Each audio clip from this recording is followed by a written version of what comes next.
Como podeu sentir, el soroll és absolutament insoportable, no se pot aguantar esta situació. Imagineu-vos els negocis, imagineu-vos els turistes en quina situació s'encontren. És molt preocupant. Ante la evidente locura singular de concejal Gretsching de hacer peatonal la Plaza de la Reina, no nos cae de sorpresa la falta de coordinación y eficacia en la confección del proyecto de la obra, que a nadie le viene de nuevas las contrariedades encontradas hasta el momento. Ya de por sí, el coste inicial de las obras será una enorme inversión para las arcas municipales, y aun a sabiendas de lo que podrían encontrar.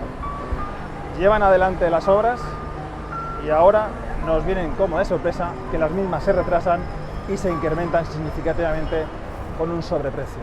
A todo ello hay que añadir el grave perjuicio que se está creando a los negocios de la zona. El pequeño comercio de barrio lo están dejando fuera de juego total. Además, la imagen tan deplorable que les estamos ofreciendo a todos aquellos que nos visitan. Desde lo nuestro ponemos de manifiesto todas estas preocupaciones del barrio, que no son otras que, como podéis oír y escuchar, ruidos incansables, molestias para los ciudadanos, molestias para los turistas. Esto, de verdad, es insufrible en el mes de agosto en el que nos encontramos. Creo que esto no es necesario y creo que toda esta situación podría haberse planificado de una forma más profesional.